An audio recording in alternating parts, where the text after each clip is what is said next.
အားလုံးပဲမင်္ဂလာပါရှင်ဒီနေ့တင်ဆက်ပေးမှာတော့ဖျားပြက်ကမွေဟောက်ကြီးနဲ့စီးမီတို့ဆိုတဲ့ဇလန်းကောင်းလေးဖြစ်ပါတယ်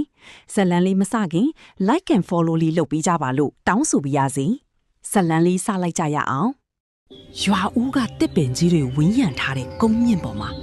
ဟောင်းနှွမ်းပြက်စီးနေတဲ့စီရီပြက်ကြီးတဆူရှိတယ်ရွာသားတွေကအဲ့ဒီနားကိုတွားဖို့နေနေတာအဝေးကနေတောင်လှမ်းမကြည့်ရကြဘူးဘာလို့လဲဆိုတော့အဲ့ဒီဖျားပြက်ကြီးထဲမှာ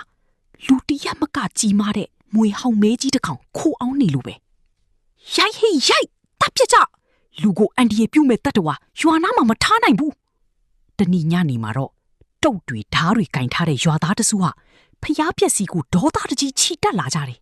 ရွာသားတွေရဲ့အော်ဟစ်တန်ကြောင့်အုပ်ပုံကြားကနေမွေဟောက်ကြီးဟာပါးဖြင့်ကြီးထောင်ပြီးအစိပ်ပြင်းပြင်းနဲ့ရှုရှုရှေ့ရှေ့တုံမီလို့နေတယ်ရွာသားတွေတုတ်နဲ့ဝိုင်းရိုက်ဖို့လှုပ်တဲ့အချိန်မှာပဲနေကြပါဦးဗျာမတက်ပါနဲ့တောင်းမှန်ပါတယ်ဖူလာပြည့်တယောက်ရွာသားတွေရှေ့ကိုအသက်လှပြေးဝင်ပြီးကာစီးလိုက်တယ်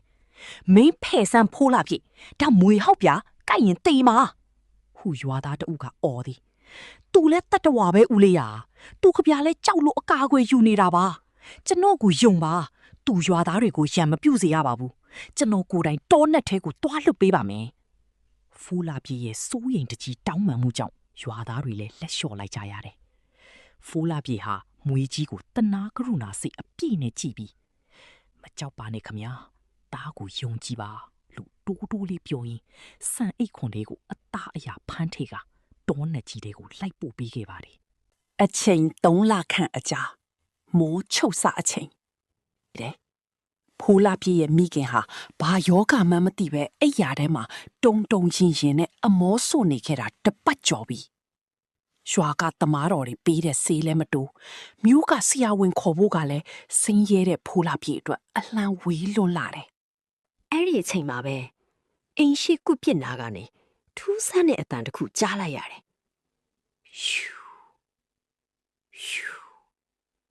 ဖိုးလာပြေမျက်ရည်တွေကိုတုပ်ပြီးအိမ်ရှိတကားကိုဖွင့်ကြည့်လိုက်တဲ့အခါလာရောင်အောက်မှာစုံစုံတောက်မဲနက်နေတဲ့မွေဟောက်ကြီးတကောင်ဒါတကြီးရဲ့ငါနွားတွေမွေကြိုက်တုံးကရှာနေကြတဲ့မွေစိတ်ဖြည့်တစ်မြစ်အစွမ်းမဲဖြစ်ရမယ်ဖိုးလာပြည့်သဘောပေါက်သွားပြီးအဲ့ဒီတစ်မြစ်ကိုချက်ချင်းပဲကြောက်ပြင်ပေါ်သွေးကမိခင်ဖြစ်သူရဲ့ပါဆက်ထဲကိုတိုက်ကျွေးလိုက်ပါတယ်မယုံနိုင်စရာကောင်းလောက်အောင်ပဲမိနစ်ပိုင်းအတွင်းမှာအမေဖြစ်သူရဲ့အသက်ရှူတမ်းတွေမှန်လာပြီးညက်လုံးပွင့်လာခဲ့ပါတယ်